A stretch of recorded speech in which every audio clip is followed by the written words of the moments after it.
There's an impending disaster that's delayed.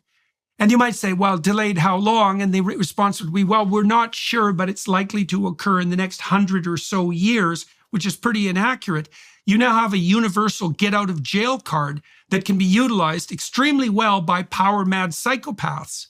And they will absolutely do that because power mad psychopaths use whatever they can to further their cause. Yeah, okay. I thought we had a slightly longer version of that. The point of it is that this is the road to hell they drag us down. Oh, in 100 years, something might happen. Give up your control of your life one way or another. We need more of your tax money for our Green New Deal, et cetera, right? We've seen this over and over again. But now I want to show you a clip where it really got heated, because Jordan has been making these arguments for a long time, that they take a little and they push you a little and you accept a little bit less over time. It doesn't really happen overnight. And that there is something much darker under the climate agenda. There's something deeply authoritarian. And remember, what was it? AOC about, 6 years ago said we had 12 years left. So that means we have 6 years now. Does anyone honestly believe we have 6 years until the earth explodes? It's all just made up nonsense to keep a certain amount of people hysterical. So they vote for people who have the solutions that, of course, actually aren't solutions. Here they continued about that authoritarian part that sits right underneath the woke compassion. And it gets pretty heated. I don't think you can compare like Hitler to people that are worried about climate change. The worry that I have here is because if we're applying this... People in Germany thought Hitler was perfectly motivated by the highest of benevolent... If I were to take this standard of evidence and apply this lens of analysis, couldn't I say the exact same thing about the conservative constellation of belief? They don't want to intervene anywhere in the world because they don't care about the problems there. They're anti-immigration because they hate brown people. Trump wanted to ban Muslims from coming to the United States because he's xenophobic. Conservatives don't want to have taxes to help the poor because they want homeless people to starve and die in the winter. I feel like Some of that's true. And yes, you can adopt that criticism. I think the difference with regards especially to the libertarian side of the conservative enterprise, but also to some degree to the conservative enterprise, is they're not building a central gigantic organization to put forward this particular utopian claim. And so even if the conservatives are as morally addled as the leftists, and to some degree that might be true, they're not organized with the same gigantism in mind. And so they're not as dangerous at the moment. Now, they could well be, and they have been in the past, but at the moment they're not. And so, of course, you can be skeptical about people's motivations when they're brandishing the moral flag. Why would we say that they're not as concerned about the gigantism? I feel like everybody is when it's a particular thing that they care about. He's just so damn good, Jordan, I'm talking about, because it's just true what he said, right? Leftism tends to organize itself around an idea.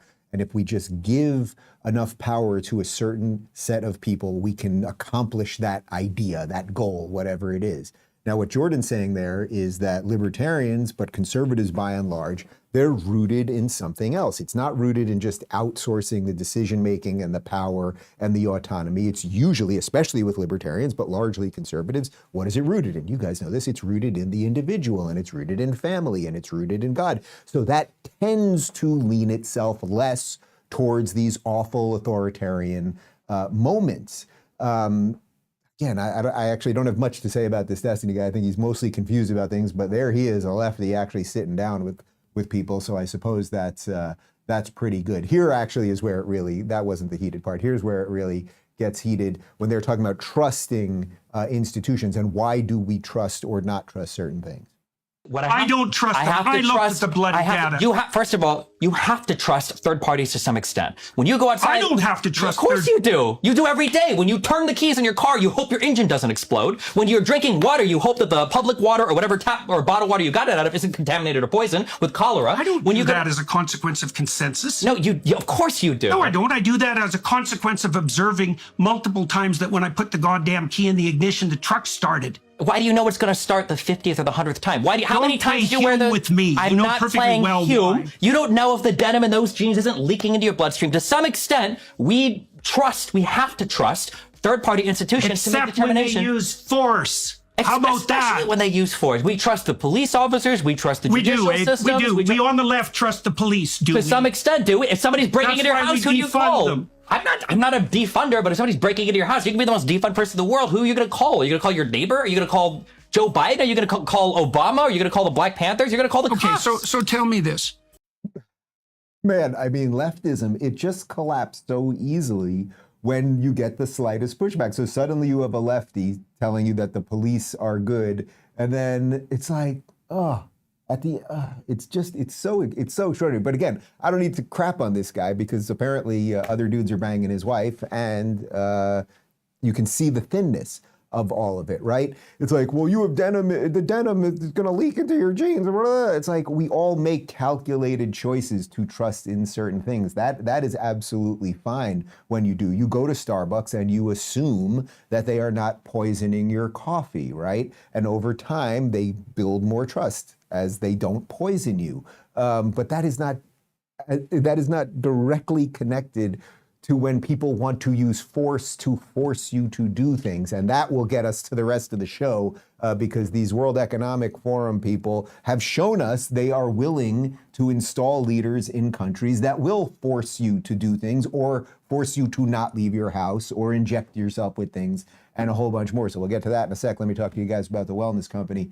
Guys, 2024 is the year to be prepared. It's an election year after all, and we're not dwelling on 2020 anymore. But if that time taught us anything, it's that we really do need to be prepared for anything. And this medical emergency kit from the Wellness Company is honestly one of the best I've seen. You won't find anything like it in a store or pharmacy. This prescription-only kit contains 8 life-saving medications, including ivermectin, amoxicillin, and Z-Pak, plus a guidebook to tell you exactly how and when to use them. Every American should have at least one of these in their home, whether it's a global conflict causing drug shortages, supply chain breakdowns, another healthcare crisis, inflation, or anything Biden's doing at the border. Being able to remove yourself from the healthcare system right now is the ultimate flex and the best thing you can do for your family. Ordering couldn't be easier. Go to twc.health/Rubin and add to cart. Use Rubin at checkout to save $45 and get free shipping. Once you've paid, complete the 2-minute intake form and your kit will be shipped to your door. No waiting for an expensive doctor's visit where they likely would refuse your request for even one of these scripts. All 8 prescription medications shipped to your door in approximately 2 weeks. Have exactly what you need when you need it for as low as the cost of a single doctor's visit. Safeguard your health today by going to twc.health/Rubin and use Rubin at checkout. Kits available only in the US of A. And now back to me. All right. So showed you a couple clips of that. And it's to the backdrop of something that I talk about on this show a lot. And we've shown you this clip a bunch of times, but I think it's worth watching again. This is from about 5 years ago. Jordan Peterson on Joe Rogan's show talking about how tyranny takes small steps, right? It doesn't just magically appear and everyone bows down to dear leader, that they push and they test, right? And we've seen this. How much violence can they get away with in the streets? How many homeless people will we put up with in our cities? How much drug use? How much confusion around kids? They push and they test and they wait. And then next thing you know, the society that better people than us built is long gone. Take a look. I just don't understand how it gets to the point where things get to terrible places one tiny step at a time. You know, if I encroach on you and I'm sophisticated about it, I'm going to encroach 2 millimeters. I'm going to encroach right to the point where you start to protest. Then I'm going to stop. Then I'm going to wait. Then you're going to calm down. Then I'm going to encroach again right to the point where you protest. Then I'm going to stop. Then I'm going to wait. And I'm just going to do that forever. And before you know it, you're going to be back 3 miles from where you started, and you'll have done it one step at a time. And then you'll go, oh, how'd I get here? And the answer was, well, I pushed you a little farther than you should have gone, and you agreed. And so then I pushed you a little farther than you should have gone again, and you agreed. And if anybody's interested in this sort of process, and this is a horrifying book, if you want to read about how this process works, you can read a book called Ordinary Men by Robert Browning. Okay, you get it. And the point is, ordinary men don't become evil overnight. They're pushed, they're tested, you see what you're willing to put up with, and then eventually they take a few more of your rights, or they inject you with this, or whatever it might be. So now let's connect that to largely what's happening in the world right now. Well, you guys know and love Klaus Schwab, the Palpatine of the World Economic Forum. Here he is talking about how they are going to protect us, wink, wink, from a new virus or some other things that they might magically come up with. This war is really a turning point of history, and it will reshape our political and our economic landscape in the coming years. But we also are at the tail end of the most serious health catastrophe of the last 100 years, COVID-19, and we have to reinforce our resilience against a new virus possibly, or other risks which we have on the global agenda. We also have to address urgently the issue of climate change and all the other issues related to the preservation of nature. You have the chance to look forward to a career of 50 years. And my own opinion, maybe more, you will get some injection and so on. And then don't forget your avatar will continue to live. So, and your brain will be replicated through artificial intelligence and algorithm. So we don't know, but at least 50. Oh, isn't it funny, guys? In the future, there'll be more injections, et cetera, et cetera. It's all so hilarious. We could lock people down more. We'll see how much they put up with before they start killing us. I mean, that's basically where these people are at. But of course, it's not just what, and you may have seen on the banner beneath him, that was from 2022. So that was, I guess, would you still consider 22 the peak? That wasn't peak of COVID. It was as, I guess, we were getting out of COVID. But they saw an opportunity. They saw how easily we all stayed in our houses and got injected with things and everything else. And of course, why was it done? Well, it was compassionate responsibility, right? Like, you don't want to get grandma sick. You don't want to kill those kids by breathing on them.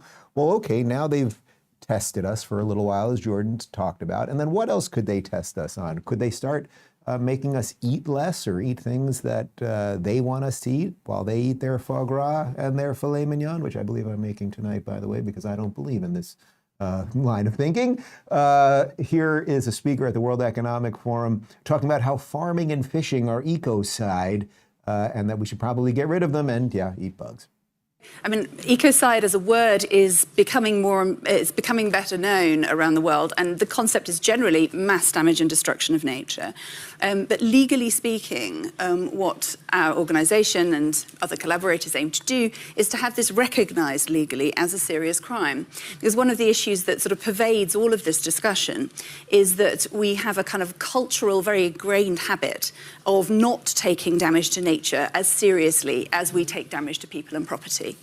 And that, I mean, if you're campaigning for human rights, at least you know mass murder, torture, all of these things are serious crimes. But there's no equivalent in the environmental space. And so, unlike an international crime like genocide that involves a specific intent, with ecocide, what we see is actually what people are trying to do, what businesses are trying to do, is make money, is farm, is fish, is do all of these things that are producing energy and so on as well. But what's missing is the awareness and the conscience around the side effects, around the collateral damage that happens with that. Ah, yes, the collateral damage of farming and fishing. Does this woman know where her food comes from when you get that salad or you have that piece of salmon or anything else? That isn't to say that all corporations that do farming and fishing do it all perfectly or don't do any damage to the local environment or anything else. But do you see how it's with compassion that she says it should be a serious crime? Those are her words. It's a serious crime what these farmers and fishermen are doing to the environment. And again, to get us back to one of those earlier clips with Jordan, they just want this authoritarian control over everything in your life. So they want to use a public health crisis, like, let's say, COVID, to expand government tyrannical power against you. What is the other thing that we have seen talked about more and more over the last couple of years since COVID? Because they ran a test, right, Jordan? What they do, they're going to test you and see what you push back. Well, during COVID, they ran a test about digital IDs and would we have passports to go into restaurants and how many times are you vaxxed? Yes, you can enjoy a nice hamburger over here. Well, here's Tony Blair, former Prime Minister of England, who many people think will be the successor to Klaus Schwab at the World Economic Forum, talking about the need for digital infrastructure so that they can monitor everything about you, from what you put in your body to where you're going to who you're doing business with.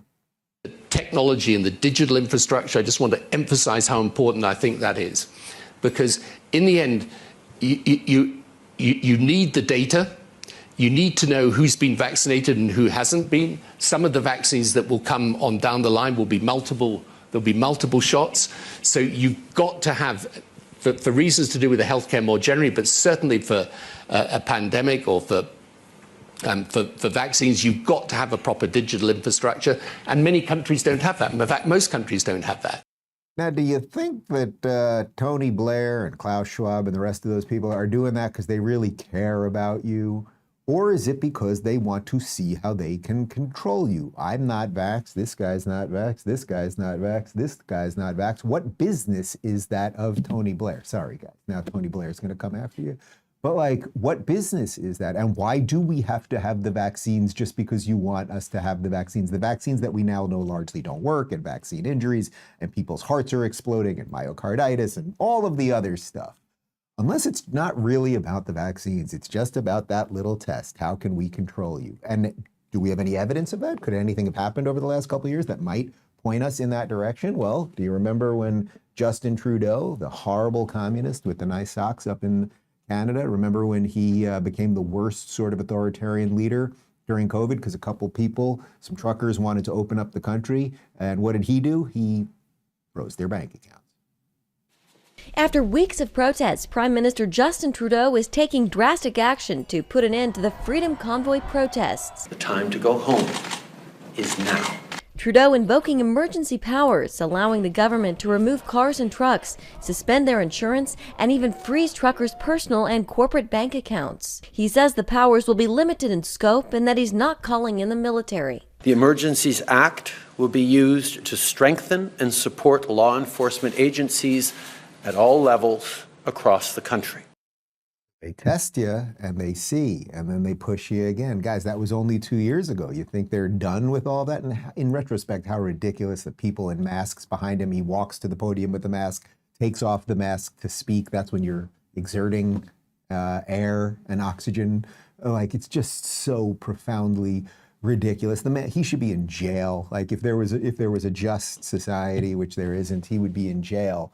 But again, you can see, okay, so wait a minute, they protested my lockdown policies in Canada. That's Trudeau. So what can we do? Well, we can close their bank accounts. We can arrest them. We can seize their properties. We can close churches. And of course, the next thing that's happening right now is that many governments are trying to come up with centralized central bank digital currencies. So right now we have Bitcoin, Series, Ethereum, a whole bunch of other peer-to-peer decentralized coins so that you can exchange commerce and buy things or whatever. It has nothing to do with the government. The government can't tax it and all of those things. It's decentralized, but the government loves centralization, right? What did Jordan talk about before? They want a certain power over you, create a whole bunch of problems so that you'll give them more power over you. Here's a great video of Robert F. Kennedy talking about why he opposes central bank digital currencies. Like the truckers in Canada, they were never charged with a crime. They were certainly never convicted. It was just they were doing something the government didn't like. The government was able to destroy their lives. And that is a very dangerous power to give government. And that's why I'm against central bank digital currencies, because that is part of the path to getting us where China is today. That's where they started. That's where all these other countries started, with a central bank digital currency. And it's the end of freedom. We will be slaves if we allow that to happen. That's right. And that's why they want it. Think how easy, if Canada had had a central bank digital currency, meaning it's all digitized now, right? And they can literally just a swipe or a tap or a lever, whatever they've got over there in Justin's office, they can just decide who is allowed to get a mortgage. They can decide who is allowed to go shopping. They can just say, okay, we're just wiping out you protested the government, you said something bad about Justin Trudeau, we can just shut you down. So now Western governments across the world are trying to push for this central bank digital currency, which is completely against, as I said, the decentralized idea of Bitcoin, Ethereum, all of the other coins, right? That's what you should want. You should want a decentralized system. So, okay, you buy something from your brother, you buy out. What does that have to do with the government? But you got it. There's the World Economic Forum climate agenda, the vaccine mandates, and all of the endless stuff that they are pushing on us. But could there be something else that's happening right now that most people told us wasn't happening 6 months ago, that suddenly we're all seeing videos of, perhaps having something to do with the border and illegal immigration, that they are also testing us on? Do you think that might be possible? I'll talk to you about that in about 30 seconds. But first, let's talk about preserved gold. Guys, new central bank digital currency is coming and could replace your dollars with digital currency. I mean, did we plan an ad today or did we plan an ad? With it could come surveillance of our lives, freezing of assets, and government control of our bank accounts and how we spend our own money. Americans who want to protect their liberty and privacy need to prepare themselves for what's to come. That's why many Americans are turning to physical gold and silver to diversify their wealth. If you want to help protect your retirement, I recommend you request the free investment guide from my friends at Preserve Gold today. They'll explore the right options for you and help you with the process to have physical or gold or silver delivered right to your door or inside your IRA, 401k, or other qualified retirement account. And they make it easy. They're a BBB accredited with 0 consumer complaints and hundreds of satisfied clients. They're also a founding member of the Precious Metals Association, so you know you're in good hands. And here's an exclusive offer for Rubin Report viewers. They'll give you up to $10,000. Yeah, 10,000 bucks. In free gold and silver with a qualified retirement account rollover. They'll even throw in an immediate $500 into your account if you request your investor guide today. So don't wait. Visit preservegold.com/Dave to get your free gold and silver investment guide and take the first step towards helping protect your wealth. Again, that's preservegold.com/Dave to get your free guide from the good people at Preserve Gold. And now back to me. So could there be, have we laid out a program that would lead us to this very moment? There be a crisis that is happening right now. Again, perhaps a crisis that everyone said wasn't a crisis 6 months ago. Perhaps a crisis that a certain orange man back in 2015 was warning about and wanted to build a wall, and we were told he and his supporters were racist. Could there be something happening right now that it's not really about that crisis, but they're trying to create a crisis so that they could get some more control over us? Am I just completely insane? Here's James Lindsay. I love James Lindsay. Here is James Lindsay talking to Winston Marshall. Winston is, I just had Winston on our show and I did his show right in this very studio. They were at the ARC conference in London a couple months back that I was at, the big Jordan Peterson ARC conference. And here they are talking about, here's James laying out how as we see the conversation shift towards immigration, the left or the powers that be might be doing something a little tricky as it pertains to that conversation. There's a kind of paradox there as well, because in America, there's a lot of emphasis given on the indigenous people, but that doesn't work in Europe. Right. It turns out are white people, yeah, most of whom, struggle and the vast swathes of white working classes. Right. And so, but there isn't that consideration given. So it's oriented, it kind of comes out differently. It means taking in immigrants from these other boxes. So I'll predict like a virologist. How is the COVID-19 virus going to evolve next or whatever, right? Well, I don't know about that, but I do know how this virus is going to evolve next through our Western context, because this is something we actually have in common. Europe, Great Britain, and the United States across the board. Canada also, I think Australia. I know less about the Australian context on this, maybe not Australia, but we've taken in waves and waves and waves and waves of what we're referring to as immigrants. Some of those are legal, especially over here. Many of them in the United States are not.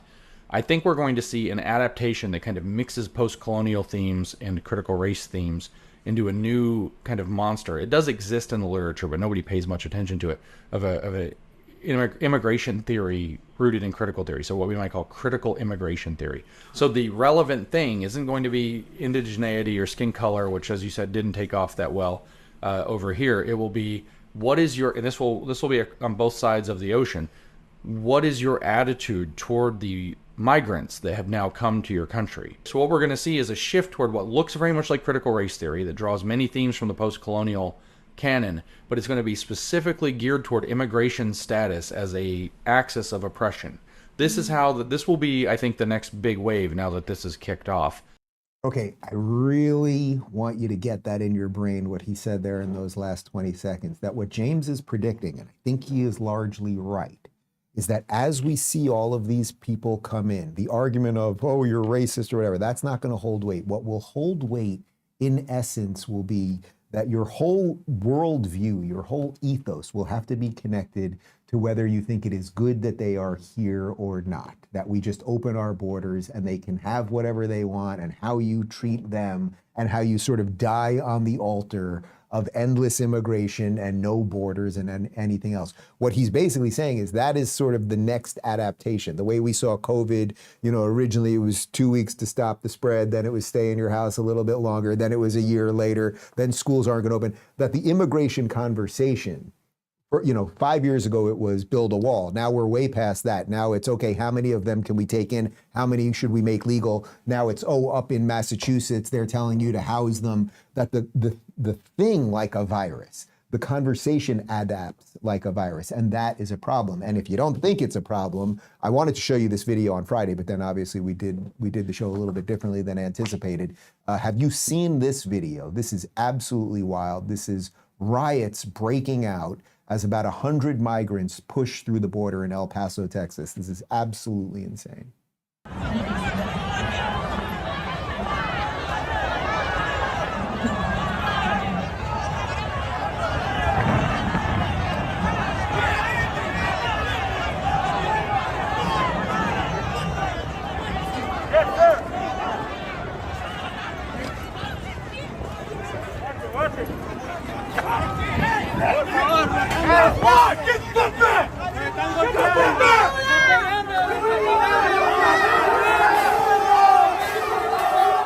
Guys, that ain't Game of Thrones, right? That's America.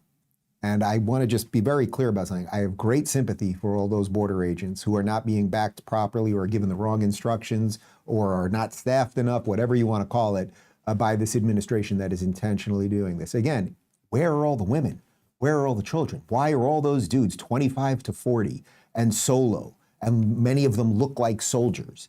And do you think, in light of, say, October 7th in Israel, or perhaps the mass terrorist attack, how many people, can we get the amount of people that died in Russia in the terrorist attack over the weekend? It was about 120 people just shot in cold blood by terrorists in Russia. It doesn't matter what you think about Russia or what you think about Putin or anything else. Do you think that maybe not having control of our own border is a problem right now?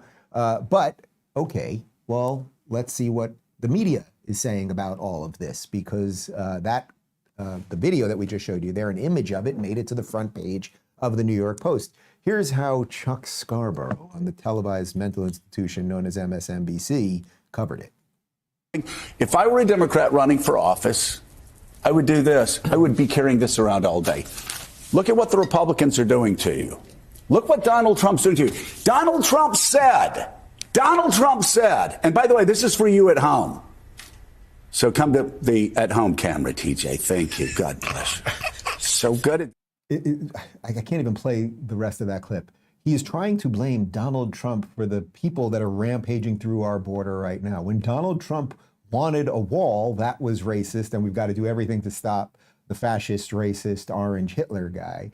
And now Donald Trump, who is not in office, right? Now it's somehow his fault. Now his argument, I'll just try to steel man his argument. His argument is, oh, well, Donald Trump encouraged the Republicans to not sign on to the bipartisan deal that would have stopped this, except we have all of the laws to stop an invasion and everything else. So what he would rather do is blame Donald Trump rather than the people who are coming across and the elderly man pretending to be president who has done all of this and his clown car of ridiculous officials. But let's connect this to what's going on in some of the states, because actually in some of the states, horrible things are happening. We know that services are being overrun. They're kicking out homeless people out of New York City homeless shelters to put in migrants. Hotels have been taken over, crime, drugs, all of those things. Well, in Massachusetts, there was a young woman a couple of weeks ago who was raped by an illegal immigrant. Now, Massachusetts, Boston, as a city, as a sanctuary city, Massachusetts has been very open to these people. They've been encouraging people to come and let them into your home, and maybe they'll cook for you and everything else.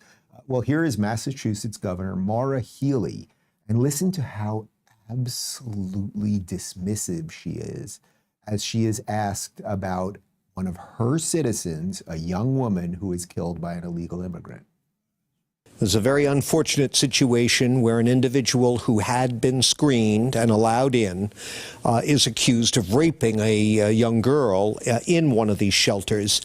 Kelly Ayotte, the former senator, is now running for governor of New Hampshire, is trying to make a campaign issue out of your remark that the shelter rape shows that, quote, things will happen. She said, this is the problem with politicians. There are real consequences for dangerous sanctuary policies. Maura Healey should be ashamed of herself, end quote. What's your response to her? Well, obviously, that wasn't the whole quote that I gave. John, I was formerly the chief law enforcement officer for Massachusetts, a former prosecutor. What happened to this young victim, this 15-year-old girl, is exactly why the federal government needs to act, Congress needs to act, people need to do their job and fix this. I think I mistakenly said that the young lady was killed. She was raped, obviously. Now, of course, I was a prosecutor. I'm very serious about this stuff. The federal government has to do something. Oh, well, the federal government isn't doing anything. And that is from your party, the Democrat Party. Also, you, Maura Healey, you've previously advocated for Massachusetts residents to house illegal immigrants, which of course is going to put women in danger. So once again, you guys get it. The Democrats, by and large, bring in all of the bad policies, sanctuary cities, all of these things. Then bad things happen, and they somehow never get that mirror that I keep meaning to send to all of these people. But you know what happens? The more that we have these bad policies here, and we showed you, we can show you endless amounts of videos of what happens with these bad policies, obviously the crime and everything else. The more that these bad policies are enacted, the more that people in other parts of the world are like, oh, let's just go to America because they'll basically let us walk in and they'll give us a whole bunch of stuff. So this video is wild. This is a TikToker who, here he is, giving illegal immigrants instructions on how to invade homes in America because they will not kick you out if you go to a progressive city. This is wild. Mi gente, he pensado invadir una casa en United States, ya que me enteré que existe una ley que dice que si una casa no está habitada, podemos expropiarla. Capichi, muchachos, aquí en United States también se aplica la de invasión. Y creo que ese será mi próximo negocio. Invadir casas abandonadas. Ya que me he buscado unos códigos con mis amigos africanos. Y me dijeron que ya llevan como 7 casas expropiadas. Y como dice el dicho, papi, hay que buscar la vuelta. Y la vuelta ahorita mismo es invadir casas. Ya que nos encontramos en situación de calle. Y es la única manera que tenemos para no vivir en la calle y no ser una carga pública. Capichi, la ley dice que las casas abandonadas, deterioradas y que esté en mal estado, podemos llegar y repararlas, vivir en ellas y si podemos venderlas, hasta pedir créditos con ellas. ¿Qué dicen? All right, for those of you who know habla español, who are listening to the audio podcast, he basically says, oh, I know people who are going to America, and there are laws in some of these cities that if a house is abandoned or dilapidated, et cetera, you can just jump in and take that house, and you can even sell that house if you want. Okay, so they are instructing people to come. We showed you a video last week of a homeowner. Was it in Brooklyn or Queens? I think it was in Queens. We're going to show you a little B-roll of her in just a second. Of a homeowner in Queens who somebody moved into her house and the police arrested her. But because this has been a rather depressing Monday show, what's going on here? Can we turn this thing around? I think we can because, guys, decline is a choice. It is a choice, and there are some places in America where we are not choosing to decline. We are choosing to fix things. So now I want to show you a 26-second video juxtaposing the difference of what happens when you invade a home in New York and what happens when you invade a home in Florida. As to the person, we don't know which homeowner shot at him. I guess they think that they did something wrong, which they did not. If somebody's breaking in your house, you're more than welcome to shoot them in Santa Rosa County. We prefer that you do, actually. So whoever that was, you're not in trouble. Come see us. We have a gun safety class we put on every other Saturday. And if you take that, you'll shoot a lot better, and hopefully you'll save the taxpayers money. All right. Again, for those of you listening on the audio podcast, we're showing you two videos right there. One of them was the homeowner in Queens who her $1 million house got invaded squatters, and then they arrested her. That's happening in New York. And then, of course, the audio that you were hearing was a press conference by a Florida sheriff saying, yeah, go ahead. Somebody breaks into your house, shoot them. We will have law and order in the state. And by the way, it's so interesting also because he's not saying, don't just rely on us, which if we go back to that one of those first videos I showed you of Jordan and that Destiny guy, it's like, you better call the police. Well, actually, if you have a gun and you can learn how to use the gun, you actually can defend yourself and be less reliant on the system. Lefties are very, very skeptical of the system, and they also want to give up all of their autonomy to the system that they're very skeptical of. It's quite bizarre and actually not that bright if you think about it for about half a second. But what else is happening besides home invasions? Well, this one out of Minnesota, Keith Ellison. This guy is a piece of work. He is the Attorney General of Minnesota, and there's been a lot of car break-ins, and they're stealing a lot of cars in Minnesota. So who is he blaming? Is he blaming the people who are stealing the cars, or who maybe haven't been taught the right things and who don't abide by the law? Or is he blaming the car manufacturers? Well, he's a progressive, so you get it. He's going to get it wrong. Go. We've also got to go upstream. We've got to make sure that the automobiles are not so easy to steal so that they're a tempting, attractive nuisance for young people. And, right now we are investigating two major automakers because their cars are dramatically too easy to steal for young people. Either people are completely effing bananas. It is not the responsibility. The car manufacturer makes a car. Most cars have a lock on it. Have either one of you ever seen a car that doesn't have a lock? Like every car has a lock. I guess some of them are different. Some of them are a little harder. It's probably a little harder to break into a Bugatti than, say, a Gremlin. Where were you going to go? What car were you going with? A Gremlin. A Ford Focus. It's harder to break into a Bugatti than a Ford Focus. No offense to any of you that have Ford Focuses. But instead of addressing what the real issue is, because the progressives don't want to address the real issue when he's talking about, well, young people are so tempted to break into cars. Well, maybe there's some family stuff that's not being dealt with properly. Maybe there's some education stuff that's not being dealt with properly. Maybe you're not teaching them basic civics or I don't know, maybe that stealing is bad. You could do some 10 Commandment type stuff with these people. But the problem really is we better sue the freaking car companies because the locks on the cars aren't good enough. It's absolutely insane. But guys, there is a binary choice for America. Decline is a choice, and we have a binary choice. Do we want law and order? Do we want people to flourish and have a chance to follow that dream, whatever that dream might be? Or do you want just the endless descent into hell via a system that doesn't give a flying F about you? Well, as you might know, it's spring break time here in Florida, and spring break across the country. And tons and tons of people come to Miami. Usually they come to Fort Lauderdale. Miami seems to be the main place. Miami Beach, a lot of celebs, a lot of athletes, a lot of partiers. And every year there are a certain amount of videos of people just kind of going crazy and creating mayhem. Well, we showed you a video about 2 weeks ago where the Miami police put out a video saying, hey, we're not going to put up with it anymore. And here's the series of things we're going to do. We're going to make arrests quicker. There's going to be a curfew. And by the way, now store owners and restaurant owners and club owners, they're happier because it's safer for people. They aren't having, you're not walking into a yogurt shop and just punching the yogurt girl, which is happening everywhere else. But here is a Miami Beach restaurant owner praising Florida's spring break laws and talking about how things are flourishing here because there's law and order and people still come down here to enjoy the beach, the weather, and the margaritas. Call you my president. I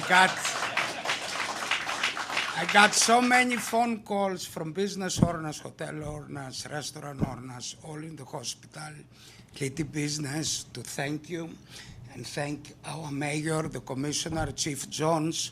It was the best spring break we ever had. It was the first year that restaurants, hotels didn't have to close down. It was the first year we didn't have to hire private security.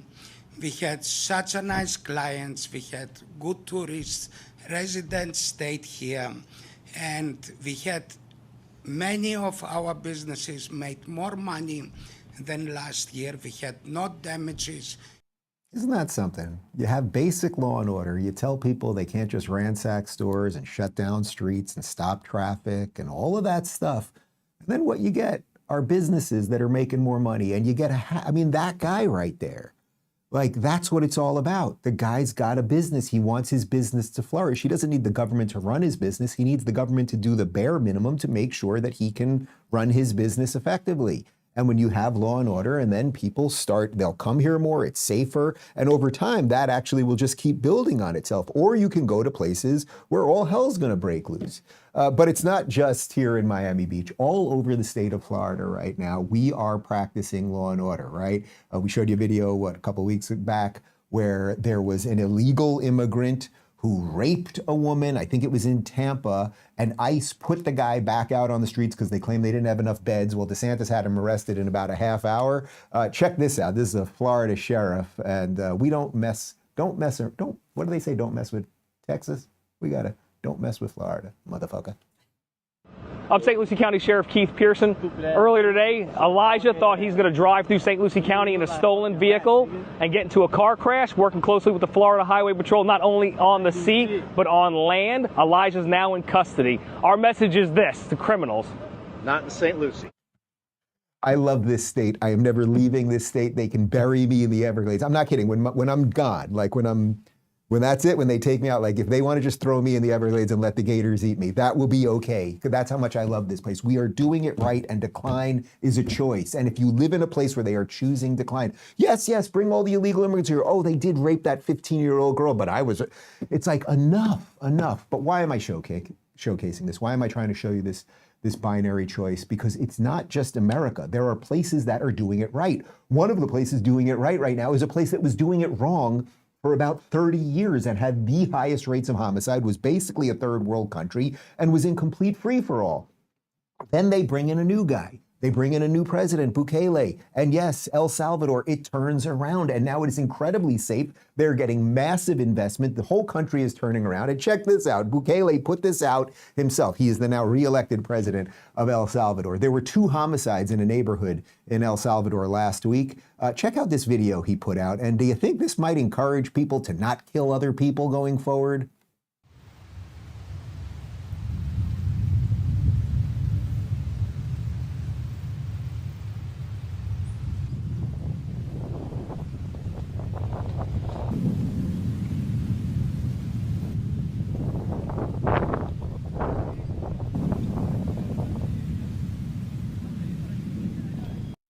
Again, for those of you listening to the audio podcast, that was a video of thousands of well-organized troops standing there. What he is showing you is, oh, we've got troops, we're not going to put up with this. And then 2 guys on their knees, handcuffed on their knees. You guys did bad things, we're going to do bad things to you. As Bukele has pointed out, and we've shown you clips of this a couple times, like governments have, if government has to exist at all, right? Well, then governments have to be they have to be doing the job that we think we're electing them to do, which is just creating the conditions so we can live freely. Unfortunately, right now in America, we have one party that is completely out of control. That's the Democrat Party, right? They blow, and I get it. The Republican Party mostly sucks, but it is not completely psychotic and bent on destroying America. That's pretty much where we are right now.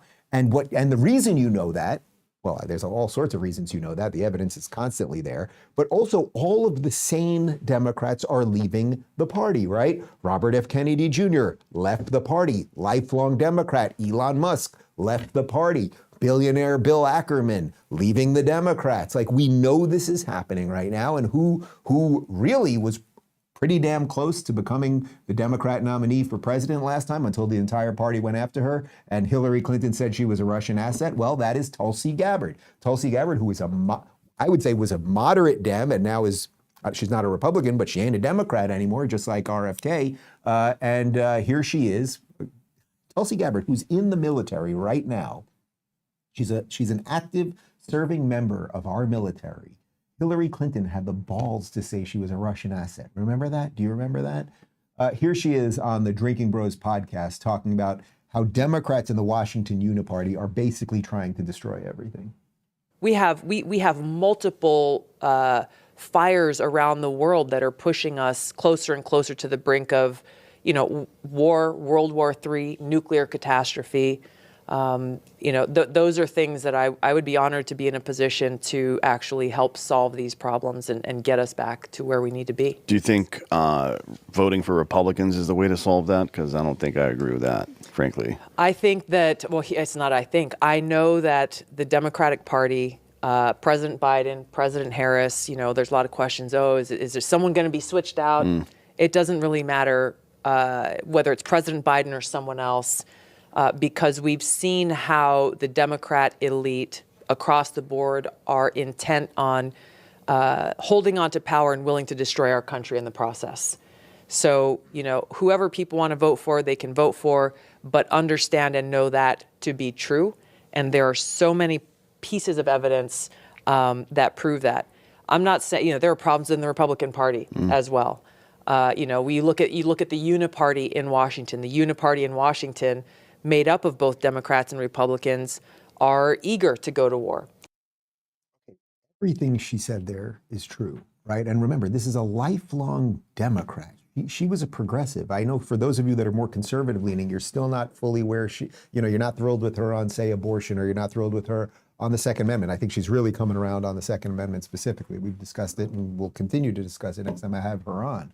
But what she's saying right there is the Democrats, basically, it's just interchangeable parts. It doesn't matter if it's the dementia guy or the idiot. It's like, it just doesn't matter. They have decided what route they are going down of open borders and crime, and not blaming the people who commit the crime, but blaming the car manufacturers for their lock. Like, you get all of that. And then really what she said is the Republican Party kind of sucks, right? They kind of suck, but they're probably a little bit better. Trump is a little bit different than that. Now, there are some rumors, by the way, that maybe she would be a VP choice for Trump. I have no inside knowledge on that. Who knows? I think it would be seriously interesting if she joined forces with RFK. That might be something interesting too. Either way, we just need more sane voices. But clearly, and again, that's why at the beginning of the show, we debated it this morning, like whether we were going to even show you any of those clips of Jordan and that Destiny guy, because it's not that his arguments are good, but there is so little left on the left that makes sense. And yet you have to admire the fact that they have an entire machine dedicated to confusing people so they vote for a party that is destroying their lives and destroying this country. Like, give the devil his due, it's just true. So what is the point in demonstrating that the client is a choice? Well, I think the more that you display it, the more sane people that you will bring to your side, right? There was a guy that about a decade ago did a video called Why I Left the Left, and got an awful lot of hate for it. And then people started being like, wait a minute, this identity politics thing is kind of bad. And why am I paying so much in taxes and getting so little in return and and blah, blah, blah, blah, blah. Like, that's pretty good. Like, say what you think, expose the nonsense, maybe people come along. But I think there's something else, because the more you display it, the more easy it is to expose the liars and the con men who operate in service of the machine. So now I want to show you what I hope will maybe be the last clip of Don Lemon we ever play on the show. I think this might be the end for Don Lemon on the Rubin Report program, because as you know, Don launched a show on X, Twitter, last week. He did not have a contract with Elon Musk. He launched a show just like any of you could launch a show. And as a favor to him, Elon Musk said, I will be the guest on your first show. There was no contract, there was no money exchanged or anything else. It was just as if anyone else signed up for X and said, I'm going to put my show on this thing. Don Lemon demanded a $5 million advance. He also wanted a Cybertruck, and he wanted to own a piece of Twitter. None of that came to fruition. Then Don went all over the media, said he was fired by Elon because the interview didn't go as well. Anyway, I really think this is going to be the last time. I want to start doing this. I want to get a list of people that we will no longer talk about. Not because we're afraid to talk about them like Voldemort, but because their ideas are so thin and they've just been in service to a machine that is so awful, they're not worthy of talking about. So I would like to say, starting right now, Don Lemon, you are the first one. We need a catchy name for the list. Can we come up with a catchy name? We will have a meeting after the show to come up with a name for this list. The list of useless losers or something like that. So this is our last Don Lemon clip. Here is Don Lemon. He has now lied about being fired by Elon Musk. He gave an awful interview And why is he, well, he's getting a lot of shit because of it. And of course, the real problem is not that he's a terrible interviewer or that he's in service to a machine that fired him from CNN in the first place. It's mostly that Elon Musk doesn't like him because he's gay and black. And people have been asking me what I meant by when I said he did not like answering questions or being held to account from people like me. And so some people took it to mean a racial thing. I meant someone who has a different worldview. But since people raised it and you said what you said, do you think that he was uncomfortable? I didn't want to go there. Do you think he was uncomfortable sitting in front of a gay black guy? Probably more gay than black, I would think. I hate to say that, but I don't know. I mean, having to answer questions from... I don't think he likes control beyond himself. And so it doesn't matter who's exerting it. I don't think he much likes Joe Biden. All right, he's talking to another progressive wizard who blames everything on racism and sexism and all that.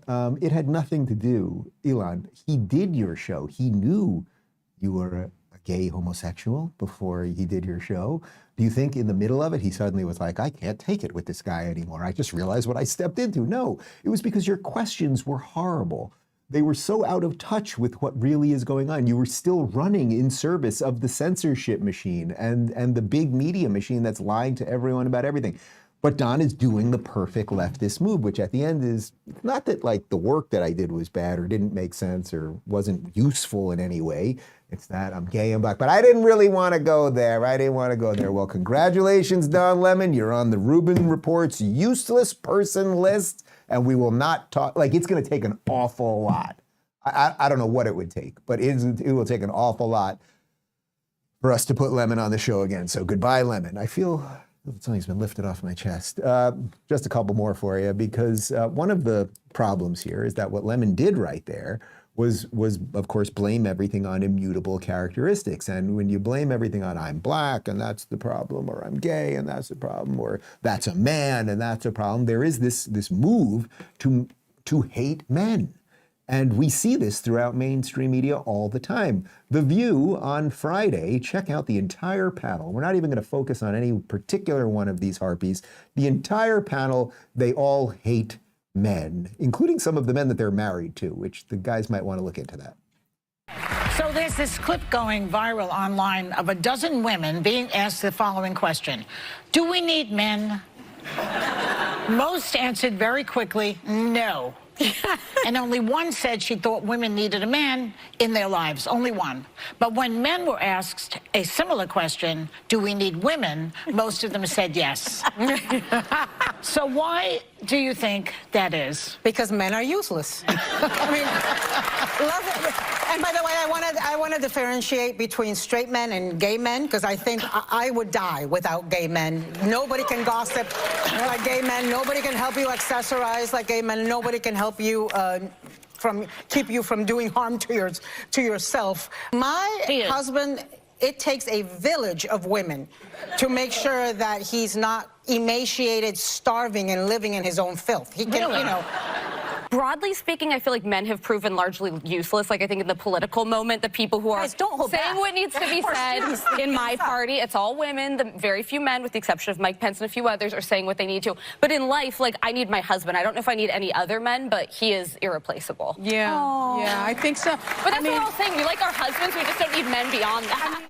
Look at that, Alyssa Farah, the paid pet conservative, saying something sort of sane right at the end after she jumps in on the fracas. First off, I just want to be clear that this Ana Navarro, I mean, first off, your husband should leave you. Who would want to be around that? Also, it's still the most pathetic stereotyping of cliched gay men. I want nothing to do with that disgusting wench. Men are useless. Men are useless. You know, I've been to The View many times. I've been to The View to watch the program many times years ago. And you're not going to believe this, but all the crew guys, the guys who hang the lights, the guys who move the set, the guys who do all of the actual work besides sit at the table, it's all guys. It's all guys. Why is it that it's a whole bunch of men who work in our sewers? Why is it always a whole bunch of men who build our skyscrapers, right? You're going to find, you know, you have a problem with your septic tank. Can I get a woman to get in there and fix that septic tank? Like, no, it is just complete nonsense. And since we started with Jordan Peterson, we will end with Jordan Peterson, because we do need men. Although, what did she say? She said that it was, Ana said that gay men help her from not killing herself, basically, right? Something to that effect. And it's like, if you're gay out there and you're friends with her, okay, Jordan. It's okay to be a man. It's not okay. It's necessary. What the hell are we going to do without men? You look around the city here, you see all these buildings go up. These men, they're doing impossible things. They're under the streets, working on the sewers. They're up on the power lines in the storms and the rain. They're keeping this impossible infrastructure functioning. This thing that works in a miraculous manner. They work themselves to death. And often, literally, the gratitude for that is sorely lacking, especially among the people who should be most grateful. You see university professors, especially of the social justice bent, they take everything they have for granted, failing to understand entirely that there's a massive infrastructure of unbelievably hardworking, solidly laboring, working-class men breaking themselves in half on a regular basis, making sure that everything that always breaks works. But the ladies of The View, they don't need those men, right? They just need gay men to make sure they don't kill themselves, which really is so poetically insane. I don't even know what to say. Guys, the point of all of this, and I suppose the point of today's show, is that if you tell the truth, you will make the machine look stupid. And the more we make it look stupid, the more people that will wake up. They'll hopefully walk away from the Democrat Party, and it doesn't mean they have to be Republicans, but we will all just kind of wake up. We will realize that our differences are not so wide. Yes, from the woke, yeah, and from the globalists, sure. But the rest of us, the sane ones, most of the people who, as I always say, just want to return to 1995 when it was pretty damn good, we can somehow fix this thing. It's not exactly political, but I do think we can fix this thing. Guys, my full interview with Isabel Brown is up across platforms right now. We've got a post-game show in just moments, rubinreport.locals.com, and people of the internet live at 1 p.m. Thank you for watching this Monday edition of the Rubin Report, and I bid you adieu, Don Lemon.